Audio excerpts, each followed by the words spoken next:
Hello everyone, good morning. I hope सब लोग बहुत अच्छे होंगे और आप सबका स्वागत है मेरे इस नए ब्लॉग पे।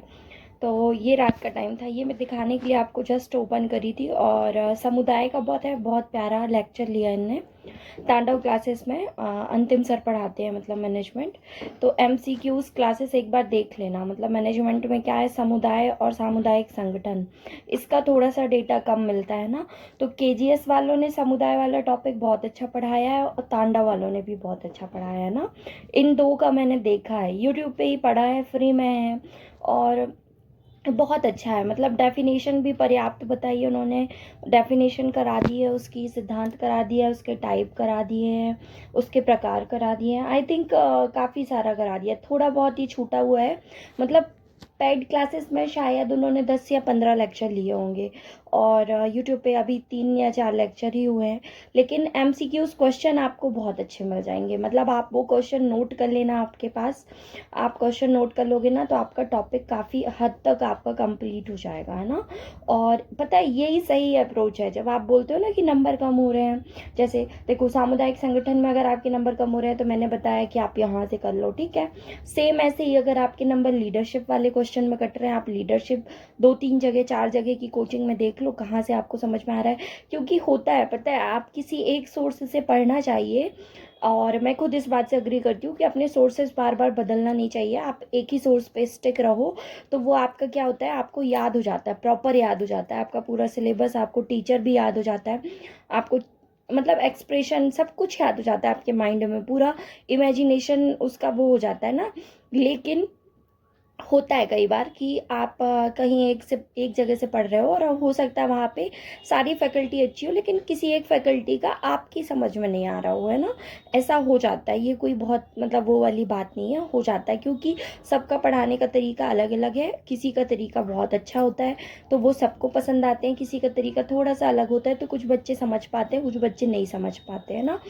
तो आप फिर क्या कर सकते हो, आप पढ़ो वहीं से, लेकिन आप उस जो टॉपिक आपकी समझ में नहीं आया आप उस टॉपिक को एक बार यूट्यूब पे सर्च करो।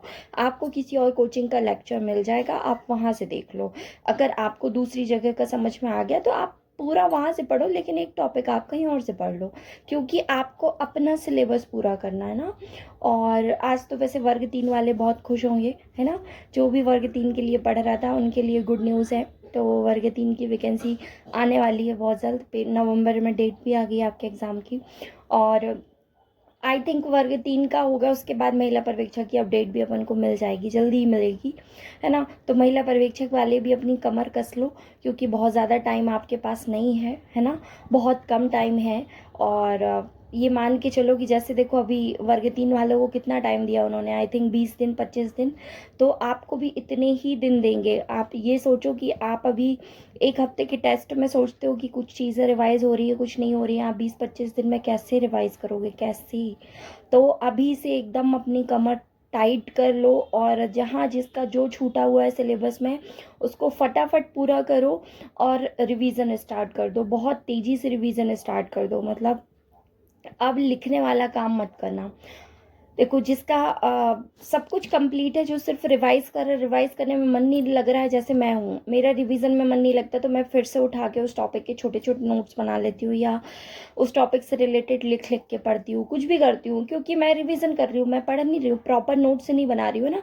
बट प्रॉपर जो नोट्स बना रहा है ना वो या तो फिर अपना एक्स्ट्रा टाइम दो, और अदरवाइज आप अपना पूरा टाइम अगर नोट्स बनाने में दोगे तो आपका सिलेक्शन नहीं हो पाएगा। जो रिवीजन मोड पे हैं उनके लिए अभी बहुत अच्छा टाइम है। आप रिवाइज करो, टेस्ट दो, रिवाइज करो, टेस्ट दो।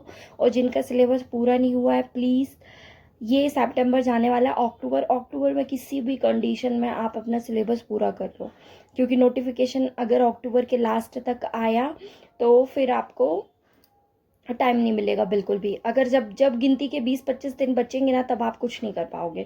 इसलिए अभी से ये काम कर लो कि सिलेबस पूरा सबको याद होना चाहिए, सबके पास पूरा सिलेबस कंप्लीट होना चाहिए। दूसरी चीज़ की पीवाईक्यू के लिए हर कोई बोलता है और मैं तो रोज़ ही बोलती हूँ पीवाईक्यू के लिए।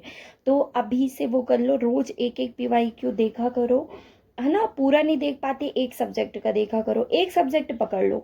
मैं तो ऐसा ही करती हूँ, पता है, मैं पूरा पेपर पीवाईक्यू का एक साथ नहीं देखती। अगर सीडीपी पढ़ रही हूँ ना तो पूरे हफ्ते सीडीपी का देखती हूँ। आज 25 का पढ़ लिया सीडीपी दोनों शिफ्ट, फिर 26 का करूँगी कल, फिर 27 का करूँगी। सीडीपी हो गया, फिर मैनेजमेंट के देखूँगी, फिर पोषण के देखूँगी, है ना। तो ऐसे कर करके आप करो तो सारे पीवाईक्यू आपको याद हो जाएंगे, क्योंकि पीवाईक्यू बहुत ज़रूरी है। Question directly same to same as it is नहीं आएगा, लेकिन अगर आपने पीवाईक्यू के सारे क्वेश्चन रेडी कर लिए तो काफ़ी हद तक है कि क्वेश्चन सिमिलर आ सकता है। जैसे डेफिनेशन है, आपको हर टॉपिक की लगभग 2-3 डेफिनेशन पीवाईक्यू में आई है ना, और रिपीट नहीं हुई है। अब आप ये सोचो पिछली बार 10 दिन पेपर चला इस बार बहुत सारे लोग फॉर्म डालेंगे, पेपर हो सकता है कि 10 से ज़्यादा सेट बने पेपर की, है ना, क्योंकि काफ़ी सारे लोग एलिजिबल हैं और बहुत सारे लोग वैकेंसी काफ़ी टाइम से न्यूज़ में है, तो फॉर्म तो बहुत सारे भरेंगे, बहुत सारे लोग भरेंगे, है ना। तो पेपर बहुत सारे सेट में बनेगा। जब पेपर सेट में बनता है ना तो एक प्रॉब्लम ये होती है कि आप किसी टॉपिक को छोड़ नहीं सकते हो, क्योंकि डेफिनेशन भी आएंगे। अगर आप सिर्फ 5 पढ़े हो सकता है वो 5 आपके टॉपिक में नहीं आए, आपके पेपर में नहीं आया, आप दूसरी अच्छा कम से कम, अगर मैं बोल दूँ कम से कम 7 या 8 डेफिनेशन आपको रखनी होना चाहिए। देखो मैंने अपनी कॉपी में 10-10 लिखी है लगभग, जिसके पास मेरे नोट्स हैं उनको पता होगा।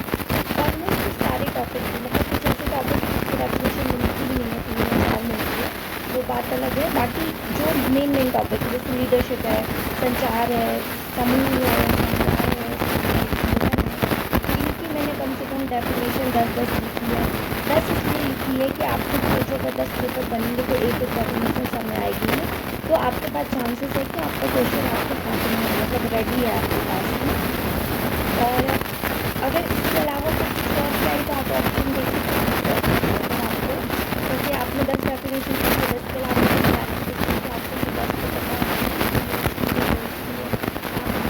एलिमिनेट करके आंसर निकाल सकते हैं। तो यही अप्रोच आपको पता है सारी चीज़ों में, जैसे लीडरशिप करते हो आपको पता है कि इसकी डेफिनेशन आएगी, एक क्वेश्चन यहाँ से बन सकता है, कितने टाइप का होता है यहाँ से क्वेश्चन बन सकता है, इसकी विशेषता पूछ सकता है ना, फिर इसके मॉडल पूछ सकता है। तो ऐसे ही क्वेश्चन बनेंगे। तो आप एक एक करके अपने दिमाग में जब पढ़ते हो तो सोचा भी करो कि यहाँ से क्वेश्चन बनेगा तो क्या बन सकता है, और अगर ये क्वेश्चन बनेगा तो मुझसे बनेगा कि नहीं बनेगा। तो आप इस तरह से पढ़ो, और एनालिसिस भी यही होता है ना, सिलेबस सामने रखो, सिलेबस का हर एक टॉपिक देखो क्या आपने पूरा कर लिया है या नहीं किया है।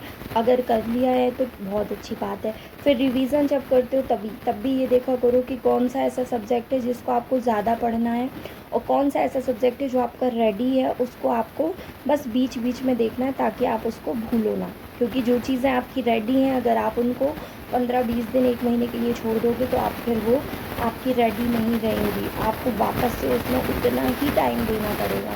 इसलिए मैंने बार बार बोला ये चीज़ कि पोषण एंड स्वास्थ्य ऐसा सब्जेक्ट है जो आपको इंटरेस्ट के साथ पढ़ते हैं, इसमें आपका बहुत इंटरेस्ट है ना, इसमें हर कोई से टॉपिक बनाने ये मान लीजिए अभी 10 में भी सबसे ऑलमोस्ट 50 लाख, तो पोषण एंड स्वास्थ्य को आप छोड़ ही नहीं सकते, उसका एक एक टॉपिक पढ़ लो, उसमें सब कुछ याद कर लो, और उसमें कोशिश करो कि पूरा 55 में से 50 नंबर आपके आ जाएं। इसके बाद जो आपका स्कोरिंग सब्जेक्ट है वो सीडीपी है। सीडीपी भी बहुत अच्छा सब्जेक्ट है, अगर आप समझ जाओगे तो नंबर बढ़ जाएंगे उसमें, है ना। मेरे भी बहुत काम आते थे, मेरे भी मतलब सीडीपी में पता है जब सबसे पहला टेस्ट दिया था मैंने सीडीपी में, मेरे बच्चे अब वहाँ से नंबर से मेरा स्कोर आया है +10 हुआ है, समझ लो 37, 38, 39, मतलब 35 प्लस रहते हैं। कभी कभी 40 आ जाते हैं, कभी कभी 35 हो जाते हैं, तो कुछ बिटवीन आ रहा है मेरा स्कोर। फिर भी मेरे कुछ चीज़ें छूटी है, जैसे मेरा क्या छूटा है, मेरी सीडीपी में बुक्स के नाम भूल जाती हैं, है ना, कुछ डेफिनेशन भूल जाते हैं, कहीं कहीं कुछ गलती कर देते हैं कि पढ़ा भी है उसके बाद कन्फ्यूज हो गए। तो ये चीज़ें हैं, तो ये आपके 5-6 नंबर तो हर सब्जेक्ट में वैसे भी जाएंगे आपके, हैं। तो आई थिंक अच्छा लगा होगा आपको। कमेंट करके बताना वर्ग 3 वालों को सबको ऑल द बेस्ट। अपनी तैयारी अच्छी रखो। वर्ग 3 के बाद महिला पर्यवेक्षक है, जिसको भी देना है वर्ग 3 वो अपनी तैयारी शुरू कर दो, टाइम बहुत कम है। और अच्छे से पढ़ो। ऑल द बेस्ट सबको। मिलते हैं कल के ब्लॉग पे, तब तक के लिए बाय।